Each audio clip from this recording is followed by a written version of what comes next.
The sun had just started to dip below the horizon, painting the city skyline with strokes of amber and gold. On the corner of Elm and Washington, a small park bustled with life. Kids playing on swings, joggers nodding politely as they passed each other, and old men engaged in animated debates about everything from baseball to politics.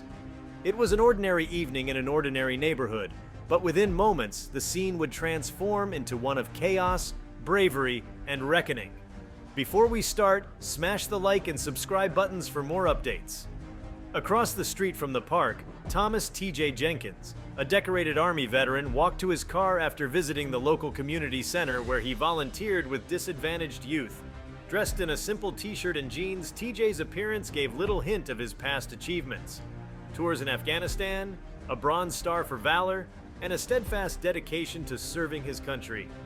The years in the military had left their marks. A slight limp from an old injury, a weathered face that bore the weight of experience, and a quiet resilience that seemed to radiate from his every step. As TJ approached his car, a patrol vehicle turned onto the quiet street. Inside sat Officer Derek Hall, a man whose badge gave him a dangerous sense of unchecked power. Known among his colleagues for his abrasive demeanor and his questionable record of targeting minorities, Hall's name was whispered in communities of color with fear and anger. Tonight, his simmering resentment needed an outlet, and TJ, a black man alone on an empty street, became his target. Hall pulled his cruiser to a sharp stop, his tires screeching against the pavement. The sudden sound drew TJ's attention. He paused, sensing the tension in the air. Hall stepped out, his posture aggressive, his hand resting on his holstered weapon. "Hey you!" Hall barked, his voice cutting through the quiet like a whip. "What are you doing here?" TJ turned slowly, his hands visible at his sides. "Evening, officer," he said calmly, his military training kicking in. "Just heading home." "Don't move," Hall ordered, his tone laced with hostility. "You match the description of a suspect we're looking for." TJ's brow furrowed. He knew this was a lie. He had heard the line too many times before. "Suspect for what?" he asked, keeping his voice steady. "I haven't done anything wrong." Hall's face twisted into a sneer. "Don't get smart with me," he spat, stepping closer. "Put your hands on the car." TJ complied, knowing that resistance would only escalate the situation. Hall began to pat him down, his movements unnecessarily rough. "You carrying drugs? Weapons?" he snarled, his accusations baseless. "No, sir," TJ replied, biting back his frustration. "I'm a veteran. I was just—" "Shut up!" Hall snapped, shoving TJ against the car with such force that his forehead struck the metal. Blood trickled down his face as TJ winced in pain. The assault caught the attention of bystanders in the park. Murmurs of alarm rippled through the crowd, and a few began recording the incident on their phones. Among them was a young boy who recognized TJ from the community center. He bolted toward the park bench where a towering figure sat, casually watching the world go by. The boy skidded to a stop, out of breath but determined. "Mr. Tyson! Mr. Tyson! You gotta help! That cop's beating up Mr. Jenkins!"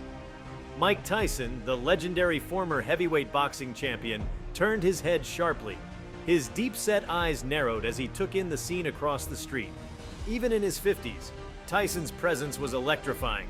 His broad shoulders, powerful frame, and unmistakable aura of intensity commanded attention. He had long retired from the ring, dedicating his life to philanthropy and mentoring at-risk youth, but the fire within him still burned bright. "Stay here," Tyson told the boy, his voice calm but firm. He rose to his feet, his sheer size and determination causing those nearby to pause and watch. As he crossed the street, the crowd began to follow, emboldened by his presence. Hall was too absorbed in his aggression to notice the commotion at first. He grabbed TJ's arm, twisting it behind his back. "You think you're special because you wore a uniform?" he hissed. "You're nothing but— That's enough!" Tyson's voice thundered, cutting through the officer's tirade. Hall turned, startled. His eyes widened as he took in the sight of the former world champion standing just a few feet away. Tyson's fists were clenched at his sides, his jaw set like granite. The air around him seemed to crackle with an unspoken warning. "Step away from him," Tyson said, his tone as cold as steel. "This doesn't concern you," Hall snapped, though his bravado faltered. "Move along before you end up in cuffs, too." Tyson took a step closer, his gaze never leaving Hall's. "You think that badge makes you untouchable?" he said, his voice low and menacing. "You're assaulting a man who fought for this country. A man who deserves respect, not this." The crowd, now gathered in significant numbers, began to voice their support. "Yeah, leave him alone!" someone shouted. Others chimed in, their anger building with each passing moment. Hall's confidence wavered. He glanced at the growing crowd, then back at Tyson, whose sheer presence was overwhelming. "Back off!" Hall warned, his voice shaking slightly. "I'll call for backup." "Go ahead," Tyson said, crossing his arms. "But you better think long and hard about what happens next. You're not going to beat this man down while I stand here." Realizing he was losing control of the situation, Hall released TJ with a shove. "Fine," he muttered, retreating to his cruiser. "This isn't over." As Hall drove away, the crowd erupted into cheers. Tyson turned to TJ, gently helping him to his feet. "You okay, brother?" he asked, his voice softening. TJ nodded, though he was clearly shaken. "Thanks to you," he said, wiping the blood from his forehead. "I don't know what would have happened if you hadn't stepped in." Tyson placed a reassuring hand on TJ's shoulder. "No thanks needed. Just glad I was here." The incident quickly went viral, with videos of Tyson confronting Hall flooding social media.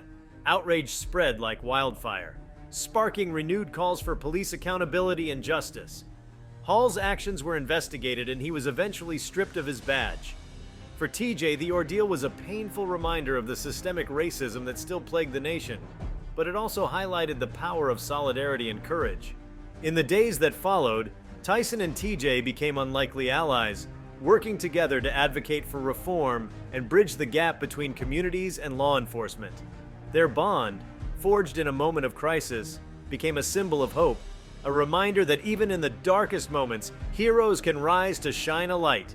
In the days that followed, the confrontation between Mike Tyson and Officer Hall became a lightning rod for the national conversation about police brutality and systemic racism. The video of the incident continued to circulate widely, sparking debates on news channels, talk shows, and social media platforms. Across the country, people were moved by the powerful image of Tyson standing firm against injustice, his actions reigniting hope and determination in those who had long felt silenced. For TJ Jenkins, the aftermath was a whirlwind. He found himself at the center of media attention, his name and story catapulted into the public consciousness. Interviews and speaking invitations poured in, each platform an opportunity for him to share his experiences as both a veteran and a black man in America. But the newfound spotlight was a double-edged sword. While it amplified his voice, it also forced him to relive the traumatic encounter over and over again. One particular moment stayed with TJ more than any other. A week after the incident, he was invited to speak at a town hall meeting organized by a coalition of community activists. The venue, a local church, was packed to capacity. People from all walks of life filled the pews, their faces reflecting a mix of anger, sorrow, and determination. TJ stood at the podium, his hands gripping the edges as he looked out at the crowd. "I joined the military because I believed in this country," he began, his voice steady despite the lump in his throat. "I fought for the freedoms we hold dear. But what happened to me that night, what happens to so many people who look like me, is not freedom. It's a betrayal of everything I stood for." The room fell silent, his words hanging heavy in the air. He continued, "I'm not just fighting for myself. I'm fighting for my brothers and sisters who don't have a Mike Tyson to step in for them. For the families who have buried their loved ones because of unchecked violence. This isn't just about me, it's about all of us." The audience erupted into applause, their collective energy electrifying the space. As TJ stepped down, Mike Tyson, seated in the front row, gave him a nod of approval. Tyson had insisted on attending the event, not as the hero the media painted him to be, but as a supporter of the movement TJ now represented. Tyson himself had been navigating his own complex emotions in the wake of the confrontation. While he was no stranger to the public eye, this was a different kind of attention. People praised him as a protector, a figure of strength, but he wrestled with the weight of what he had seen that night. It reminded him of his own past, the battles he had fought, not just in the ring, but against the injustices he had faced growing up as a young black man in Brooklyn. One evening, as the two men sat in a quiet corner of a local diner, Tyson shared a piece of his history with TJ. "You know, when I was a kid, I used to get harassed all the time," he said, his voice tinged with both anger and sadness. The cops, the gangs, didn't matter. They all saw me the same way, just another kid they could push around. TJ listened intently, his respect for Tyson growing with each word. "How did you deal with it?" he asked. Tyson leaned back, his massive frame almost dwarfing the booth. "I fought back, sometimes with my fists, sometimes with my heart. But the truth is, I didn't always win. I made mistakes, lost my way more times than I can count. That's why I do what I do now. If I can help someone else avoid the path I almost went down, it's worth it." Their conversation deepened their bond, forging a partnership that would soon take on even greater significance. Together, they launched a new initiative aimed at addressing the root causes of police violence and systemic inequality. The program, called Fight for Justice, combined Tyson's star power with TJ's grassroots credibility, drawing support from across the country. Fight for Justice quickly gained momentum, organizing town halls, training workshops for law enforcement, and mentorship programs for at-risk youth.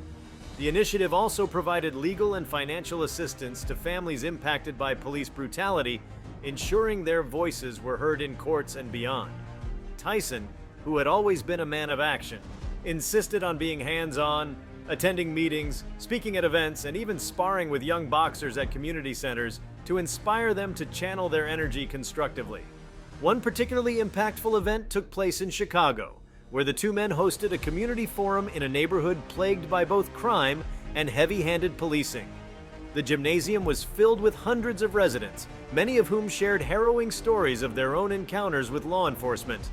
One by one, they spoke of their pain and fear, their voices shaking but resolute. When it was Tyson's turn to speak, he stood in the center of the room, his presence commanding yet compassionate. "I know what it's like to feel powerless," he began, his voice carrying the weight of his experience. "But let me tell you something. When we come together, when we stand up for each other, there's no force in this world that can keep us down. We have the power to demand change, to make it happen." His words resonated deeply, igniting a spark in the crowd. After the forum, Tyson and TJ stayed long into the night, talking with attendees, listening to their stories, and offering whatever support they could. It was in these moments, away from the cameras and the spotlight, that their mission felt most real. Meanwhile, the fallout for Officer Hall was swift and severe. The viral video had left little room for denial, and the public outcry forced the police department to take action. Hall was suspended pending an investigation, and eventually, charges were brought against him for misconduct and excessive force. For many, his accountability was a small but significant step toward justice. But Tyson and TJ knew that systemic change required more than holding one man accountable. They pushed for broader reforms, meeting with lawmakers and advocating for legislation to address racial profiling and police brutality. Their efforts faced resistance, but they were undeterred, buoyed by the groundswell of support from communities across the nation. As the months passed, their work began to bear fruit. Police departments in several cities adopted new training programs focused on de-escalation and cultural competency. Community oversight boards were established to increase transparency and accountability. And perhaps most importantly, a new wave of activism was born, led by young people inspired by the courage and determination of Tyson and TJ. Amid all the progress, the two men remained grounded in their shared mission. They often returned to the community center where they had first crossed paths, spending time with the kids and reminding them of their worth and potential. For TJ, it was a way to give back to the place that had always been a source of strength for him. For Tyson, it was a chance to nurture the next generation, to ensure they had opportunities he never did. One afternoon, as they watched a group of kids play basketball on the cracked pavement outside the center, TJ turned to Tyson with a thoughtful expression. "You ever think about how crazy it is that we ended up here?" he asked. "You, a boxing legend, me, just a guy trying to make it through the day, and now we're doing this." Tyson chuckled, his grin as infectious as ever. "Life's funny like that," he said. "But you know what? I wouldn't trade it for anything." Their journey was far from over. The fight for justice was an ongoing battle, one that required constant vigilance and unwavering resolve. But as they stood side by side, watching the kids laugh and play, they knew they were making a difference. One step at a time, one voice at a time. The story of Mike Tyson and TJ Jenkins became a beacon of hope, a reminder that even in the face of adversity, courage and solidarity could triumph. Their partnership transcended their individual stories, becoming a symbol of what was possible when people stood together for what was right. And in the hearts of those they inspired, their legacy would live on, fueling the fight for a more just and equitable world. The partnership between Mike Tyson and T.J. Jenkins continued to evolve, transcending the specific events that had initially brought them together. They became more than advocates for change. They became symbols of resilience, redemption, and the transformative power of standing up against injustice. Their journey began to inspire not just individuals, but entire communities who saw in them the possibility of hope rising from the ashes of despair. Their next major step took them to Washington, D.C., where they were invited to testify before Congress about their experiences and their fight for reform. The hearing was part of a broader push to pass comprehensive police accountability legislation, and the stakes were high. Tyson, typically known for his brash confidence in the ring, felt a rare twinge of nervousness as he walked into the Capitol building. It wasn't the kind of fight he was used to, but he knew its importance. When it was TJ's turn to speak, the room fell silent as he recounted the events of that fateful night. He described not only the physical pain he endured, but also the emotional toll of being dehumanized by someone sworn to protect and serve. "What happened to me was not an isolated incident," he said, his voice steady but charged with emotion.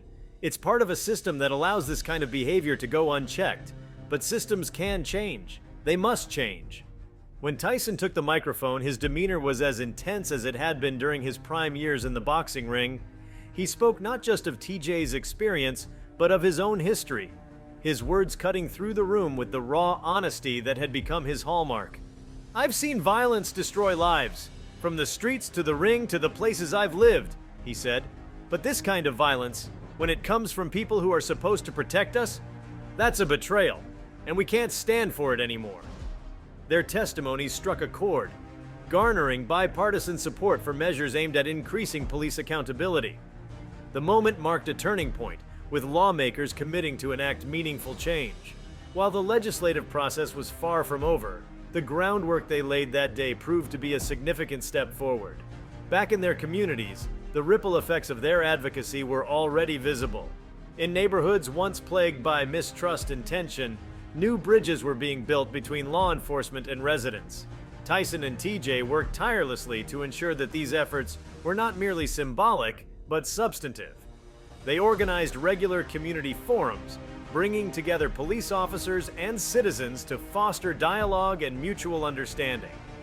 For many, these conversations were difficult, but they were necessary steps toward healing. One evening, after a particularly heated forum, a young officer approached TJ. "I used to think this kind of stuff didn't happen," the officer admitted, his voice tinged with both guilt and determination. "But hearing your story, seeing what you and Mr. Tyson are doing, it's opened my eyes. I want to be part of the solution." Moments like that reminded TJ and Tyson why they had taken up this fight. Their work was far from glamorous, and the challenges they faced were immense. But every step forward, every mind changed, was a victory in its own right. As the years passed, their partnership continued to grow. They expanded their initiative, Fight for Justice, to address not only police reform but also broader issues of systemic inequality. From education to housing to economic opportunity, they tackled the root causes of the disparities that fueled the cycles of violence and oppression. They brought together leaders from diverse backgrounds, activists, athletes, artists, and academics to create a coalition dedicated to sustainable change. Their efforts began to inspire a global movement, with communities around the world drawing on their example to confront injustices in their own societies. Tyson and TJ became more than advocates. They became ambassadors of hope, proof that even the most unlikely pair could make an extraordinary difference. One late night, sitting on the steps of the community center after a long day of work, TJ turned to Tyson with a quiet smile. "Did you ever think," he said, "that your biggest fight wouldn't be in the ring?" Tyson grinned, his eyes twinkling with a mix of humor and wisdom. "Life's funny like that, isn't it? But this fight, it's the one that matters most." And so they pressed on, their legacy growing with each passing day. Tyson's fists, once tools of destruction, now symbolize strength and protection. TJ's story, once a source of pain, had become a beacon of purpose. Together, they proved that no matter the odds, no matter the obstacles, change was always possible.